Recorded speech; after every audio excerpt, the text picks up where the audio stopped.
आणि जर ते सलग 30 दिवस टिकून राहू शकले तर ते जिंकतील $250,000. एकमेकांची ओळख करून घ्या. हाय, मी अँगस, अलिसन. भेटून अच्छा. आनंद झाला. तुमच्यापैकी कोणाला उंचीची भीती वाटते? हो, खरं तर अजिबात नाही. माझ्या छातीत आता धडधड होतीये. माझ्या मते हे वेगळं सांगण्याची गरज नाही. जर खाली पडलात तर तुम्ही हराल. आता मी खाली जातोय, लक्षात ठेवा. जर पडलात तर सगळं काही गमवाल. लक्षात ठेव. मी त्याबद्दल रोज विचार करेन. तुमच्या दोघांच्याही कपाटात पुढचे 30 दिवस जगण्यासाठी आवश्यक असलेल्या सर्व गोष्टी आहेत. हे विचार कर, तुझी उशी जर कडेवरून खाली पडली तर तुझ्याकडे उशीच राहणार नाही. शांत राहा, तुझ्या बोलण्याने मला अस्वस्थ मी वाटतं. अँगसला फेकू शकते. मी हिच्याशी आणखी नाही बोलू शकत. आम्ही पूर्णपणे भिन्न असलेल्या या दोन व्यक्तींना खूप प्रयत्नपूर्वक शोधून काढतोय. ॲलिसन एक बांधकाम कामगार आहे मी अवजड उपकरणं चालवणारी ऑपरेटर आहे, म्हणजेच विध्वंस करणारी. आणि अँगस UK मधील एका रियालिटी टीव्ही शोचा स्टार आहे. ते डेटिंग बद्दल आहे. तू डेटिंग करून पैसे कमावतोस? हो, मला वाटतं आपण दोघं पूर्णपणे विरुद्ध आहोत, पण ठीक आहे. पण हे किती आव्हानात्मक असेल याची त्यांना कल्पना नव्हती. हे पूर्णपणे भिन्न स्वभावाचे लोक 30 दिवस टिकू शकतील का, की त्यांच्यातील तणाव असह्य होईल? कदाचित मी तुझा तंबू जाळेन. माझा तंबू जाळशील? तुझं माहित नाही, पण मी माझा तंबू लावायला घेते कारण खूप वारा सुटला. हो, इथे किती कमी जागा आहे. आपण आकाशात कॅम्पिंग करतोय. हे खूप अवघड जाणार आहे. त्यांच्या कल्पनेपेक्षाही अधिक अवघड, कारण आमच्या मागील चॅलेंज व्हिडिओज प्रमाणे एक जण सोडून गेला तरी हा व्हिडिओ संपणार नाहीये. $250,000 वाटून घेण्यापेक्षा जी व्यक्ती राहील ती संपूर्ण रक्कम जिंकेल. आपल्या पार्टनरने सोडून जाण्यासाठी ते अक्षरशः त्यांना प्रोत्साहन देतील. मला असं वाटतं बहुतेक मी 2 तास झोपलो. खूप जास्त थंडी होती. तुम्ही आकाशात राहता तेव्हा तुम्ही 24/7 नैसर्गिक घटकांच्या संपर्कात असता. दुसराच दिवस आहे आणि आपल्याला कोटची गरज पडते. हे वाईट आहे. हो, आपण झोके घेत आहोत. आज थोडं वारं वाहत आहे. पण वारा फक्त सुरुवात होती. जर मी तुला इथून ढकलून दिलं तर? मला खूप राग येईल, आताच सांगते. आता इथे आरामदायक वाटणं जरा कठीण आहे. हो, काल रात्री खूप भयंकर वातावरण होतं. जोरदार वारा होता, पाऊस पडला, त्यामुळे आता सगळं ओलं आहे. म्हणजे तू झोपला नाहीस? नाही झोपलो. मला मस्त झोप लागली. ॲलिसन लवकर जुळवून घेऊ लागली. मी माझ्या तंबूत नाश्त्याची तयारी करते. चिकन बरीटो बोल. मी खूप एक्साइटेड आहे. तर दुसरीकडे अँगस मात्र मी तंबू लावताना खूप धडपडतोय. मला यात नाही राहायचं. हे दिसायला खूप आरामदायक वाटत असेल, पण तसं नाहीये. आशा करते आता पाऊस नाही पडणार.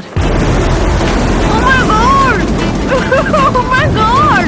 वारा आता माझ्या तंबूत शिरलाय. आमचे तंबू अक्षरशः काठावर आहेत. कमालच झाली. हे खूप भयंकर आहे. आणि पाऊस सुरूच राहिला. मला भीती वाटते की सलग 24 तास पाऊस पडतच राहील. संपूर्ण रात्रभर. आता मध्यरात्र झाली आणि अजूनही पाऊस पडतोय. अँगस त्याच्या तंबूत झोपण्याऐवजी इकडे तिकडे फिरतोय कारण त्याला त्याचा तंबू नाही आवडला. मी नाही झोपू शकत. माझा तंबू पूर्ण भिजलाय. मी आता या प्लॅटफॉर्म वरून खाली उडी घेणार होतो. ओके, तंबू शिवाय आश्रय घेण्यासाठी हीच आमच्याकडे एकमेव जागा आहे, कारण बाकी सगळी जागा उघडी आहे. हो, खरं तर हे टॉयलेट आहे. मी टॉयलेटवर बसलीये. ती टॉयलेटवर बसली आणि मी पहारा देतो बाहेर. छान उबदार वातावरण आहे. सूर्याच्या प्रखर प्रकाशापासून डोळे झाकण्याची आज माझ्यावर पहिल्यांदाच वेळ आली आहे आणि आज 5वाच दिवस आहे. 5वा दिवस. कसं चाललंय? हालत खराब आहे यार. बाप रे, खूप जास्त पाऊस पडला. एके दिवशी आम्ही उठलो तेव्हा भिजलेलो होतो आणि मग आम्ही टॉयलेट मध्ये लपून बसलो. खूप वाईट होतं ते शेल्टर सगळं. आहे. हे जे तंबू आहेत याबद्दल काय वाटतं? मला खूप आवडलं. मला खूप छोटा माझ्या वाटतो. मते छान आहे. आतमध्ये कोंदट आहे, ओलसर आहे आणि खूप थंडी पण आहे. माझा तंबू मस्त आहे, आरामदायक आहे. थोडा आणखी चांगला तंबू मिळाला तर आवडेल. हो, मला माझा तंबू आवडतो. सगळं छान आहे आणि नाही मला नवीन तंबू आवडेल. वर घेऊन या. ओके, थांबवा. हो प्लीज थांबवा. मला इथे छान वाटतंय. तुम्ही पाहू शकता 25 फूट लांब आहेत 2 नवीन आरामदायक तंबू, जे तुमच्या सध्याच्या तंबूपेक्षा जास्त चांगले आहेत. तिथे उषा आहेत. हा बेड छान कोरडा आणि आरामदायक आहे. ओके, माझा त्याबद्दल विचार काय बदललाय. वाटतं? मला ते आवडतंय. त्या आलिशान तंबूकडे पाहिले तर तुमच्या लक्षात येईल की ते जमिनीपासून थोडे उंचीवर आहेत, ज्यामुळे ते उष्णता टिकून ठेवू शकतील. मला हे छान वाटतंय. त्यामध्ये उषा आणि ब्लँकेट्स आहेत आणि थोडी अधिक जागा आहे आणि ते विशेषतः रेन प्रूफ आहेत. ते छान दिसतायत. मी माझं आधीचं वाक्य परत घेते. आणि जर तुम्ही तंबूच्या वर पाहिलं तर तुम्हाला 2 टार्गेट्स दिसतील. हे तुझे 3 टेनिस बॉल्स, हे तुझे 3 टेनिस बॉल्स. तुम्हा दोघांनाही टार्गेटवर लक्ष साधायचं आहे, तेही एकदा. आणि जर तुम्ही ते केलं तर तुम्हाला ते सुधारित तंबू मिळतील. पण जर तुमच्यापैकी एकाने जरी टार्गेट मिस केलं तर तुम्ही फक्त तंबूच गमावणार नाही, तर मी तुमच्या प्लॅटफॉर्मचा हा चतुर्थांश भाग काढून टाकेन. ज्यामुळे तुमच्या संपूर्ण जागेचा 1/4 भाग नष्ट होईल. ही खूप मोठी गोष्ट बरोबर, आहे. आपल्याला हे जिंकावं लागेल. इथली ही संपूर्ण काचेची फरशी काढून टाकण्यात येईल. तुमच्यापैकी एकाने जरी आपलं लक्ष साधलं नाही तर तेव्हा तुम्हा दोघांनी किमान एक तरी शॉट मारला पाहिजे. अचूक आपल्या नेम दोघांनाही मारावं लागेल. मी अचूक तयार आहे. नेम. हो, मी तयार आहे. वाव, मी आत मावलो आणि मी 6-5 आहे. वाव, कमाल आहे. 6-2च्या जवळपास आहेस, तुला माहिती आहे का? तुला वाटतं तुला जमेल? माहित नाही, पहिला बॉल मारल्यावरच कळेल की मला जमेल की नाही ते. ही खूप मोठी गोष्ट आहे. सर्व काही यावर अवलंबून आहे. जर तुम्ही दोघंही चुकलात तर तुम्ही कडेवरून उडी मारू शकता, म्हणजे मी हा व्हिडिओ संपू शकेल. मी खूप नर्वस आहे. तसं या बाजूला अजिबात वारा येत नाहीये. नाहीये, अजिबात नाहीये. मला वारा जाणवत नाहीये. ठीक आहे, मी नेम लावते. मी बॉल मारते, अचूक नेम लावणार आहे. ठीक आहे, प्रयत्न कर. मी मस्त आहे. माहित नाही कशाची वाट बघते.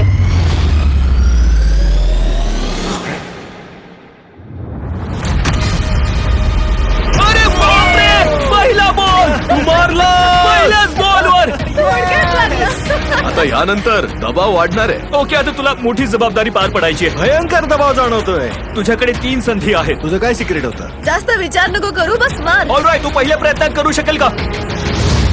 ओ, तो चुकला. नाही, सर, आय एम सॉरी. माझा नेम चुकला. I am sorry. तुला दुसऱ्याच दिवशी जायचं होतं. हो, बोलत राहा, बोलत राहा, बोलत गोष्ट अशी राहा, आहे की बोलत जर राहा. त्याने सोडलं असतं तर इथे एकच टार्गेट राहिलं असतं.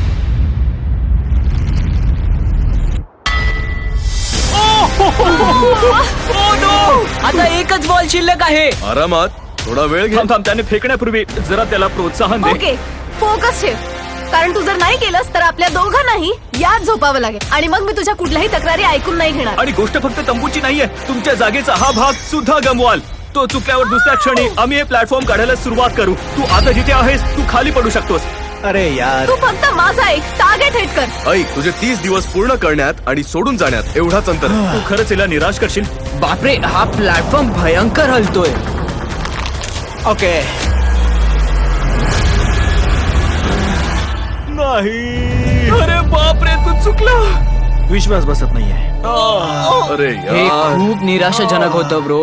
I am so sorry. Oh no, oh no, oh no. दबावामुळे नाही जमलं. Oh no. बेसबॉल खेळायला हवा होतास असं वाटेल तुला. विश्वास बसत नाहीये. Oh my goodness. हे चॅन्डलर नोलन, चला ते ढकलून द्या. अरे यार. तंबूंना शेवटचा निरोप द्या. नाही. त्याने खेळात खूप फरक पडला असता.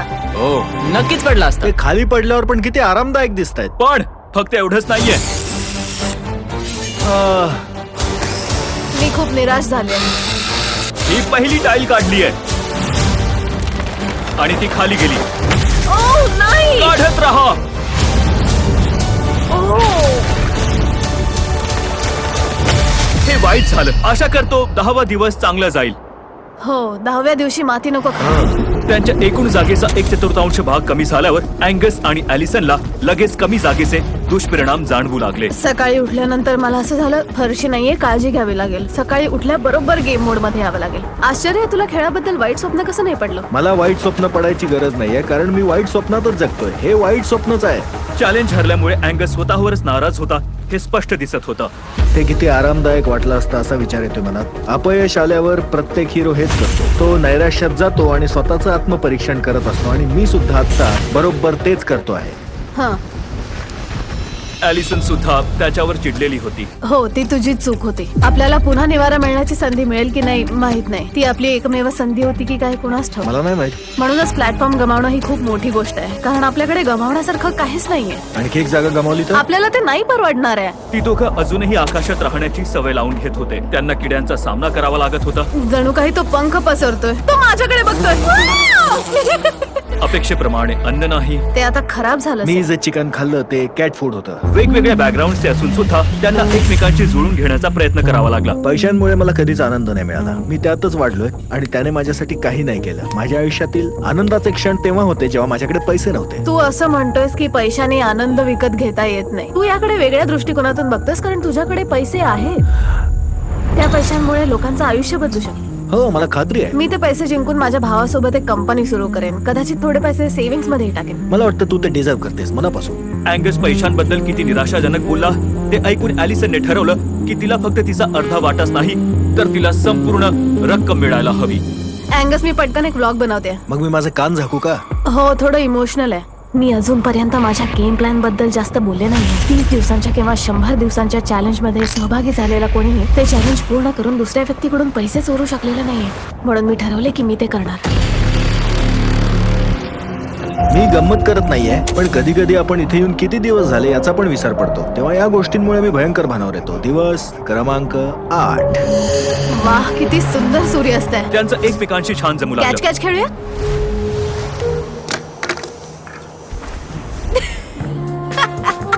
तू म्हणाली होतीस की तू खूप ऍथलेटिक आहेस. मी एक कॅन फेकला आणि तू पण त्यांचा सुधारलेला मूड फार काळ टिकला नाही. अरे बाप रे, हा वारा देवा. हे छान आहे, हे छान आहे. Good morning.